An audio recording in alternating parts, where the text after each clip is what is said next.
vou falar das minhas leituras essa semana.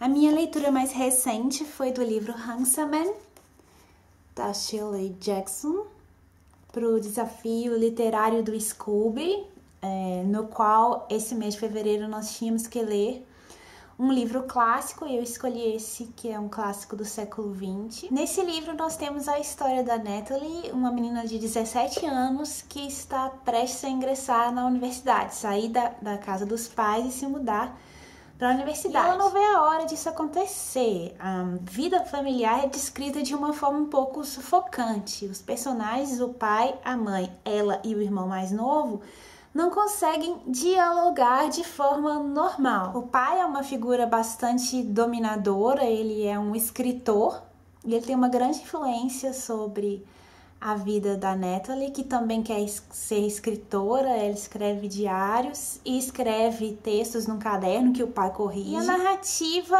ela é permeada por, primeiro, a maior parte do tempo, uma narração em terceira pessoa que adota a perspectiva da Natalie.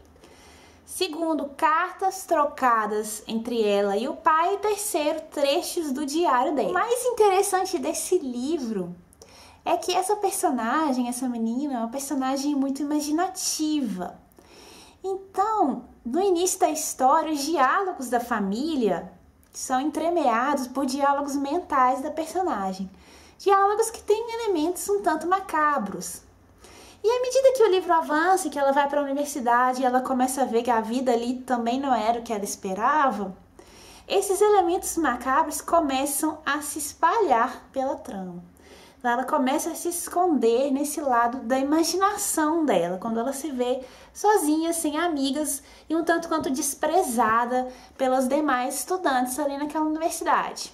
Em determinado momento da história, a imaginação e a realidade se fundem e a gente fica sem saber se ela tá conversando com um personagem real, se ela tá conversando consigo mesma, se ela tá conversando com um amigo imaginário, se ela realmente acredita que aquele amigo imaginário existe. Eu gostei demais desse livro, eu gostei da escrita dele, que lembra um pouco a escrita do Henry James, com alguns trechos de fluxo de consciência. Eu gostei dos elementos com os quais essa autora trabalha, e ela o faz de maneira bastante consistente. Ela introduz elementos macabros, elementos de horror principalmente psicológico. E ao mesmo tempo descreve de uma forma muito bonita esse coming of age, essa educação sentimental dessa menina. Eu ainda tô sob o impacto desse livro. Esse nem é um dos livros mais famosos da autora, é o primeiro que eu li dela e eu já gostei bastante. É um dos melhores livros que eu li até agora, um livro muito rico em vários aspectos. E um livro escrito de uma forma muito bonita, por vezes bastante irônica, com uma ironia afiada sobre os personagens que ele retrata. É como se a gente misturasse as premissas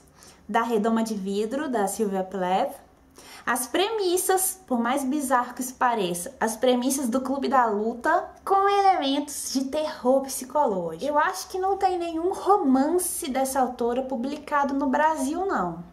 Talvez seja possível encontrar traduções de contos dela em coletâneas, principalmente coletâneas de contos de horror, porque essa autora é associada com esse gênero literário. Mas tem uma tradução portuguesa da obra mais famosa dessa autora, Sempre Vivemos no Castelo. Vou ver se eu coloco a capinha da edição portuguesa aqui na tela. No fim de semana passado, eu li o livro Em Casa, da Marilynne Robinson, publicado pela editora Nova Fronteira. Esse livro ganhou o prêmio então chamado Orange Prize de 2009. E esse livro conta a história de uma família, de um velho reverendo e seus filhos. Esse reverendo está muito velhinho, já está quase morrendo, e a filha dele, de 38 anos, se muda para a casa paterna para cuidar do pai. Ela se chama Glory.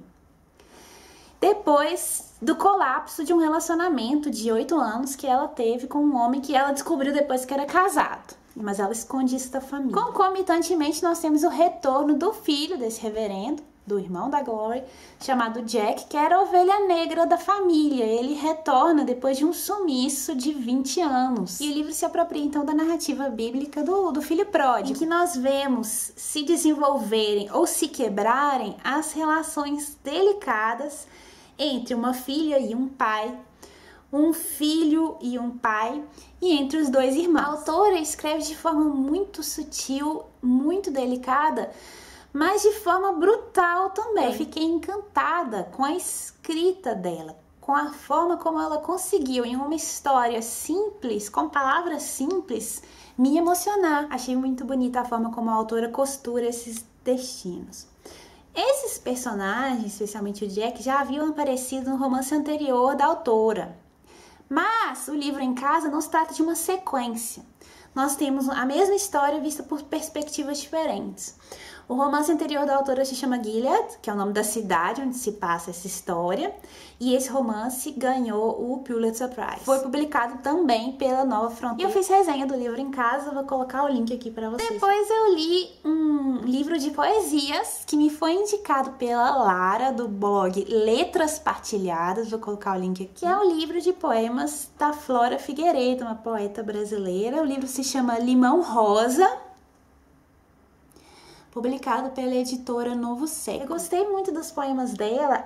Às vezes eles me lembram Alice Ruiz, às vezes eles me lembram muito Mário Quintana, e são poemas sempre com uma marca de doçura e simplicidade. Gostei muito. Obrigada, Lara, por essa indicação. Depois eu li para as leituras compartilhadas dos Espanadores o livro que eles escolheram esse mês, que é o livro As Brasas, do húngaro Sándor Márai. Esse livro foi publicado pela Companhia das Letras, vou colocar a capinha na tela. Eu gostei muito desse livro, também um dos melhores livros que eu li no ano, que narra a história de um velho coronel que está à espera do retorno de um homem que fora o seu melhor amigo na juventude e que o traíra.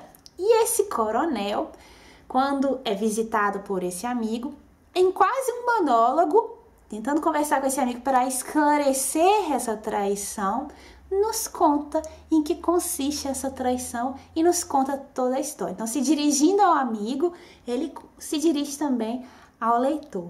E eu gostei especialmente da escrita do Sándor Márai. Eu acho uma escrita extremamente elegante e ao mesmo tempo teatral. Tem uma certa teatralidade nas cenas. E eu achei muito bonito, tanto que fiz todas essas marcações. Eu já gostara da escrita dele no primeiro livro que eu li do autor, que é O Legado de Esther, que eu li em 2003, foi um dos melhores livros que eu li em 2003. Também foi publicado pela Companhia das Letras, vou colocar a capinha aqui. Eu fiz uma vídeo resenha sobre esse livro, vou colocar o link aqui também. Bom, esses foram os livros que eu li. As leituras em andamento são as mesmas que eu já mencionei nos vídeos anteriores, as leituras compartilhadas também. E eu acrescentei um livro de prosa, uma coletânea de textos em prosa da Elizabeth Bishop. Essa capa é uma pintura da Elizabeth Bishop mesmo. A Companhia das Letras acabou de lançar, acho que foi em janeiro, uma coletânea de textos em prosa da Elizabeth Bishop. E é uma coletânea ainda mais completa do que essa aqui. Tem todos os textos dessa edição e mais algumas cartas e um ensaio que a Elizabeth Bishop escrevera no tempo que ela estava na universidade. Bom, e o que eu vou ler esse fim de semana? Ou eu vou ler o livro que eu tinha selecionado para o fim de semana passado, que é da Laura Restrepo, A Noiva Escura. Livro esse publicado pela Companhia das Letras. Essa é uma autora colombiana. A Companhia das Letras tem um outro livro dela também publicado que se chama Delírio. Ou eu vou ler um livro sobre o qual os espanadores já falaram no ano passado, um tempão, e ficou na minha cabeça, que é o livro Aço, da italiana Silvia Avallone, Acciaio. E esse livro foi publicado no Brasil pela editora Alfaguara. Ou então eu vou ler o livro O Intérprete dos Males, da Jhumpa Lahiri. Esse livro ganhou o Pulitzer Prize no ano 2000. Foi publicado pela Companhia das Letras em 2001, mas já se encontra esgotado. A companhia publicou ainda um outro livro dessa autora, chamado Terra Descansada, e é uma coletânea de contos. Para o projeto Para Ler como Escritor, nessa semana, Lua Lima Verde publicou uma resenha do livro No Degrau de Ouro, da russa Tatiana Tolstaia. Então vou colocar o link para a resenha da Lua aqui para vocês darem uma olhada. Esse livro foi publicado pela Companhia das Letras. Eu gosto muito dos contos da Tolstaia. Bom, indicações, resenhas que eu li, vídeo-resenhas as quais eu assisti essa semana. Primeiro, eu gostaria de indicar os poemas de uma poeta italiana que não se encontra publicada no Brasil, que é a Patrizia Cavalli. Então, vou colocar aqui o link para alguns dos poemas dela, traduzidos para o português. Quero indicar ainda o ensaio da Virginia Woolf, intitulado Como se deve ler um livro. Vou colocar o link para o ensaio aqui em inglês, que ele está disponível em domínio público. Eu fiz um vídeo sobre esse ensaio em novembro do ano passado, vou colocar o link aqui também. Mas esse ensaio se encontra traduzido no livro O Leitor Comum, publicado no Brasil. Atenção, esse livro não contém a totalidade dos ensaios da Virginia, não, porque O Leitor Comum, na verdade, tem 2 volumes, um publicado em 1925, outro em 1932, e a edição brasileira é uma seleção dos ensaios contidos nesses 2 volumes. Quero indicar ainda um texto da Ruth Silviano Brandão sobre uma poeta, que é a Alicia Duarte Pena. O texto se chama 40 poemas de Alicia Duarte Pena e se encontra disponível online no Suplemento Literário de Minas Gerais. Quero indicar ainda um vídeo da Didi, do French Didi, sobre a experiência do negro retratada por meio de escritores brancos e por meio de escritores negros. E ela coloca uma série de pontos lá para debate.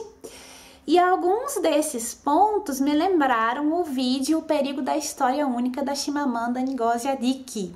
Achei bem legal o debate proposto pela Didi. Então eu vou colocar o link do vídeo dela e o link do vídeo da Chimamanda também. Quero indicar uma vídeo-resenha da Kel, do Livros Incríveis da Kel, sobre o livro Minúsculos Assassinatos e Alguns Copos de Leite, da Fal Azevedo, que é uma blogueira das antigas.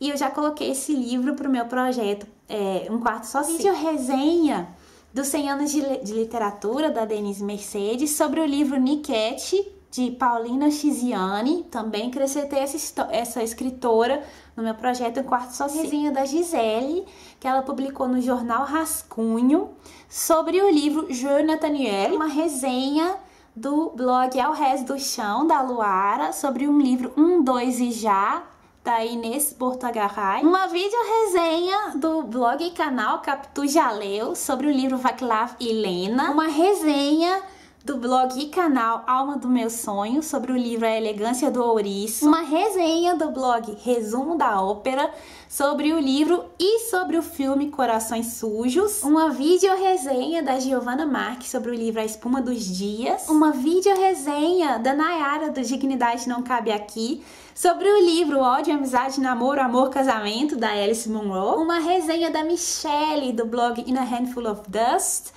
sobre o livro A Redoma de Vidro, da Sylvia Plath. Bom, ao final eu quero ler um poema que foi um pedido do Eduardo Bressani. Se vocês quiserem que eu leia algum poema, é só comentar no vídeo, que aí eu me programo nos próximos vídeos eu leio os poemas que vocês indicam na ordem dos pedidos. Então, o primeiro pedido foi do Eduardo Bressani, então ao final do vídeo eu vou ler o poema que ele pediu. É isso, gente, espero que vocês tenham gostado do vídeo, das leituras, quero saber o que vocês vão ler esse fim de semana. E é isso, até mais. Tchau!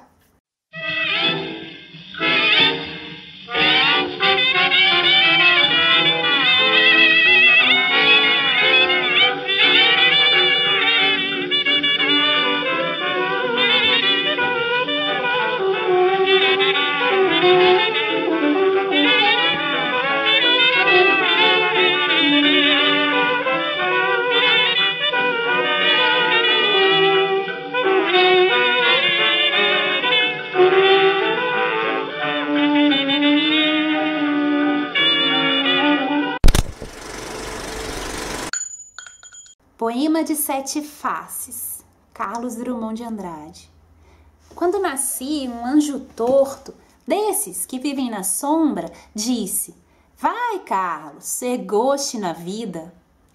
As casas espiam os homens que correm atrás de mulheres. A tarde talvez fosse azul, não houvesse tantos desejos. O bonde passa cheio de pernas, pernas brancas, pretas, amarelas. Pra que tanta perna, meu Deus? Pergunta meu coração. Porém, meus olhos não perguntam nada. O homem atrás do bigode é sério, simples e forte. Quase não conversa. Tem poucos, raros amigos. o homem atrás dos óculos e do bigode. Meu Deus, por que me abandonaste? Se sabias que eu não era Deus, se sabias que eu era fraco. Mundo, mundo, vasto mundo, se eu me chamasse Raimundo, seria uma rima, não seria uma solução. Mundo, mundo, vasto mundo, mais vasto é meu coração. Eu não devia te dizer, mas essa lua, mas esse conhaque botam a gente comovido como o diabo.